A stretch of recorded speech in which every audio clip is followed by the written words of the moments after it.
Bonjour à tous, bienvenue dans les rendez-vous de la nutrition, votre émission qui vous guide vers une meilleure santé à travers de bons gestes alimentaires. Aujourd'hui, nous parlons d'un mal silencieux mais très dangereux, l'hypertension artérielle.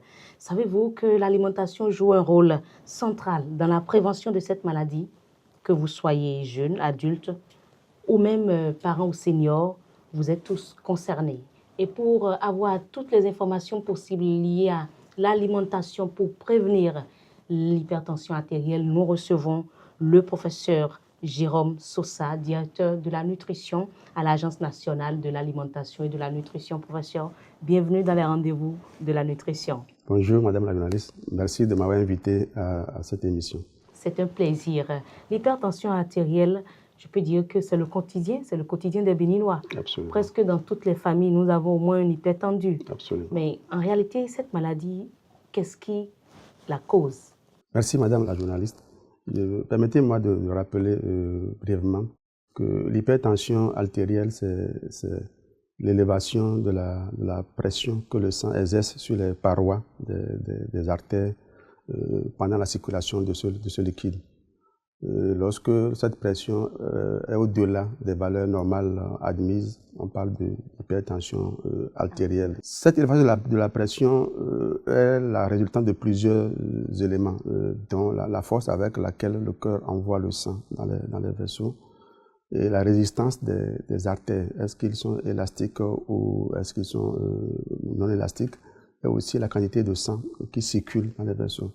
Donc la quantité de sang, la masse sanguine et l'élasticité des vaisseaux, ces deux éléments peuvent être modulés, aggravés ou améliorés par l'alimentation. D'où la relation entre l'alimentation et l'hypertension artérielle. Mais vous confirmez quand même que l'alimentation a un véritable rôle à jouer dans la survenue de cette maladie? Oui, l'alimentation a un rôle important dans la survenue de cette maladie. Parce que lorsqu'on prend un peu les facteurs qui sont à la base de cette maladie, il y a les facteurs qui ne sont pas modifiables, c'est vrai, l'âge, le sexe, la race, mais il y a des facteurs qui sont modifiables, parmi lesquels il y a l'alimentation. Parmi ces facteurs modifiables dont je vais parler de l'alimentation, il faut aussi dire que la pression artérielle, comme je l'avais dit, va dépendre aussi de la quantité de sang qui circule dans les vaisseaux et de l'élasticité des vaisseaux. Donc, ce qui veut dire qu'il y a des aliments qui pourront augmenter le volume sanguin. Lorsque vous prenez des aliments qui sont riches en sel, par exemple, le sel appelle de l'eau. Vous avez une alimentation qui est très riche en sel, vous allez avoir une masse sanguine élevée et ça pourra contribuer à avoir une hypertension artérielle. Lorsque vous consommez peu de fruits et légumes, les fruits et légumes, on le sait, ils apportent, en dehors des vitamines, ils apportent aussi des nutriments, dont le potassium. Le potassium a l'effet contraire du sodium. Lorsque vous ne consommez pas suffisamment de potassium, ça va contribuer aussi à aggraver la tension, la pression artérielle. Donc, si vous consommez suffisamment de fruits et légumes, cela va vous apporter beaucoup de potassium, ce qui est en faveur d'une réduction de la pression artérielle. J'avais dit que la résistance de la paroi artérielle peut aussi être un facteur favorisant. La lumière des vaisseaux aussi, de l'artère aussi, peut être un facteur favorisant. Parce que les graisses que vous consommez, les sucres que vous consommez peuvent contribuer à faire des dépôts graisseux dans les parois des artères qui vont rétrécir leur lumière. Et là, le sang, en voulant passer, a besoin d'exercer une grosse pression sur les vaisseaux, d'où la pression, l'hypertension artérielle. Oui. Ah ben, finalement, quand on s'attaque au sel, précisément parce qu'au Bénin, on en consomme assez, on en consomme assez, quelle quantité maximale est recommandée?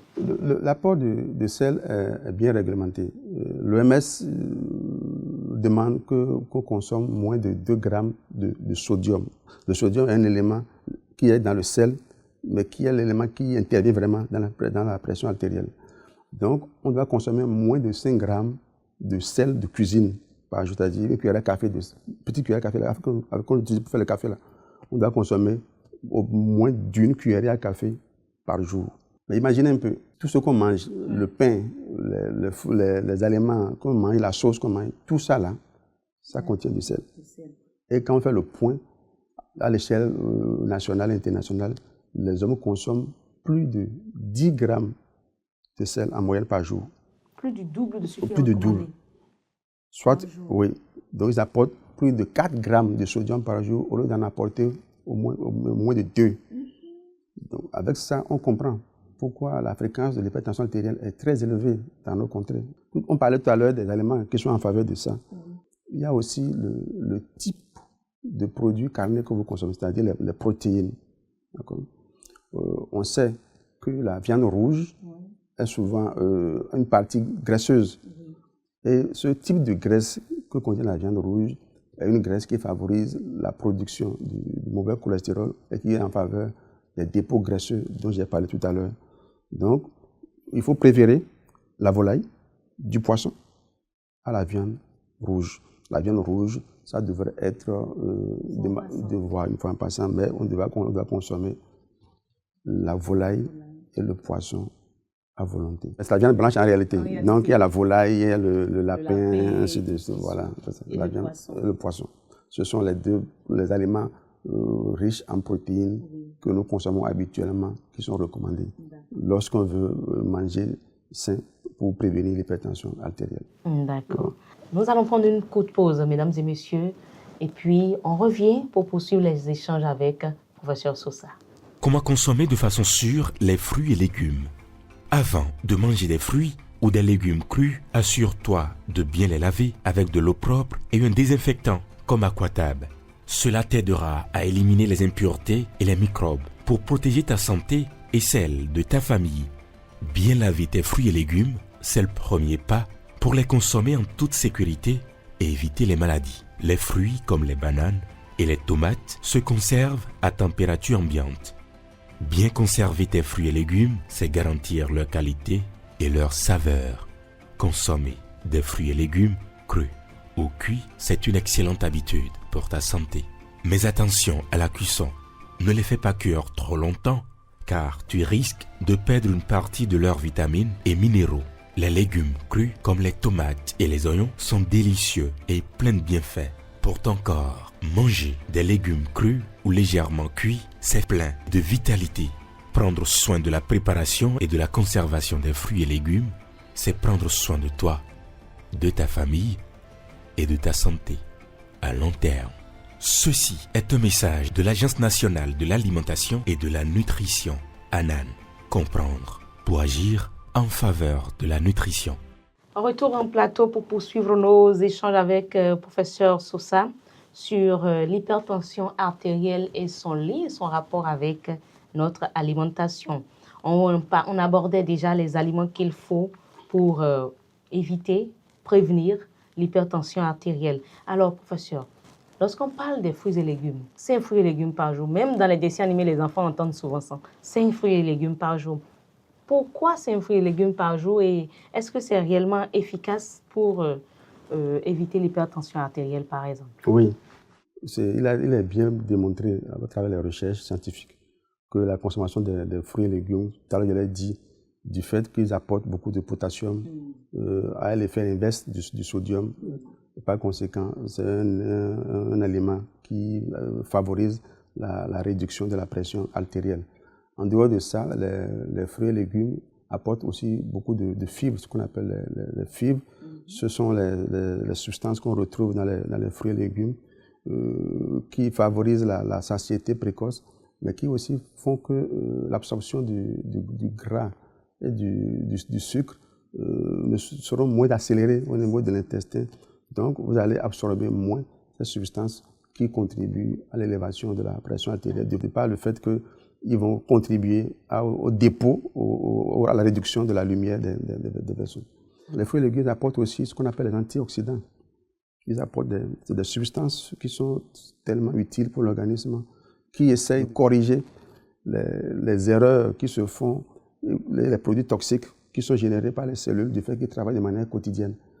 Donc, les fruits et légumes, de par leur potassium, sont très importants pour lutter contre l'hypertension artérielle.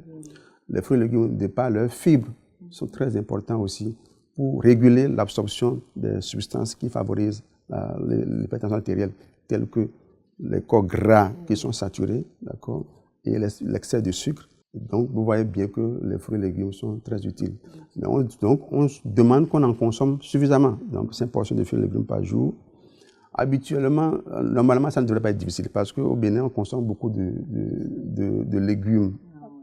Légumes à base, qui sont des feuilles. Exactement. Donc, si vous en consommez suffisamment, complétez par quelques fruits, ça pourra bien faire les 5. Malheureusement, les études ont montré qu'au Bénin, en 2003 par exemple, plus de 85% des Béninois de 18 à 68 ans consomment moins de 5 fruits et légumes par jour. Plus de 85%. Vous voyez donc, au regard du caractère bienfaisant des fruits et légumes, si autant de personnes en consomment moins, ça explique pourquoi aussi la fréquence de l'hypertension artérielle est très élevée dans la population. Au-delà de l'alimentation, quelles autres habitudes devrons-nous adopter? Nous avons insisté sur l'alimentation parce que c'est ça qui nous préoccupe. On a bien rappelé que lorsque vous ne consommez pas suffisamment de fruits et légumes, lorsque vous consommez beaucoup de sel, de gras, qui relève surtout du gras animal, et puis lorsque vous consommez aussi beaucoup de sucre, tous ces éléments vont contribuer à agir sur les vaisseaux sanguins, d'accord, et vous exposer à ce risque d'hypertension artérielle. Les autres facteurs de risque sont aussi nombreux. Donc, parlant du mode de vie, donc non seulement il y a l'alimentation, mais il y a aussi la consommation de l'alcool, la consommation du tabac. Ça agit sur la tension? Oui. Il y a aussi, dans votre mode de vie, il y a aussi le stress. Le stress permanent. Lorsque vous êtes tout le temps stressé, ça déclenche la sécrétion d'autres hormones qui contribuent à l'élévation de la pression artérielle. Donc, attention au stress. Quand on est trop stressé, on est souvent stressé. Oui. Le stress contribue à l'élévation de la pression artérielle. Tout à fait. Il y a aussi d'autres éléments importants, tels que le manque d'activité physique. Lorsque vous ne faites pas d'activité physique, vous êtes enclin aussi à devenir certainement obèse et puis à favoriser la survenue de l'hypertension artérielle. Il y a aussi la sédentarité. Le fait d'être assis pendant plus de 2 heures de manière continue. Il y en a qui sont assis pendant de 8 heures jusqu'à midi. Ne se lèvent pas, surtout dans le commerce, dans les bureaux aussi. Non, ce n'est pas bien. Est-ce qu'il existe des approches traditionnelles ou locales béninoises pour nous permettre de renforcer la prévention de l'HTA? Oui. Au regard des facteurs de risque, il y a des manières de vivre chez nous qui devront nous permettre de réduire le risque, la vie en communauté, la solidarité. Ça va permettre quand même de réduire le stress, le fait qu'on s'auto-soutient. Ça doit pouvoir permettre le tabagisme, l'alcoolisme, en principe. Tout ça là devait être géré par la communauté pour que cela ne devienne pas des facteurs de risque potentiels pour l'individu. En matière d'alimentation, quelles sont les pratiques que nous utilisons? Tout à l'heure, j'ai parlé de l'utilisation de l'huile. C'est fréquent chez nous. Je vais parler aussi de l'utilisation de sel. D'accord? Quand est-ce que, pour l'huile par exemple, quand est-ce qu'on met l'huile dans la sauce? En principe, ça doit être dès la fin. Là, en faisant comme ça, qu'on met peu d'huile, on utilise peu d'huile pour la cuisson. Il y a aussi l'utilisation de sel à table, pendant qu'on veut manger, on met encore du sel.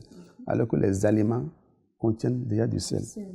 Ça paraît difficile de réduire le sel dans l'alimentation, mais lorsqu'on s'y met, les papilles s'y habituent en moins de 2 semaines. Il y en a au Bénin qui ne mettent pas de sel dans ce qu'ils préparent.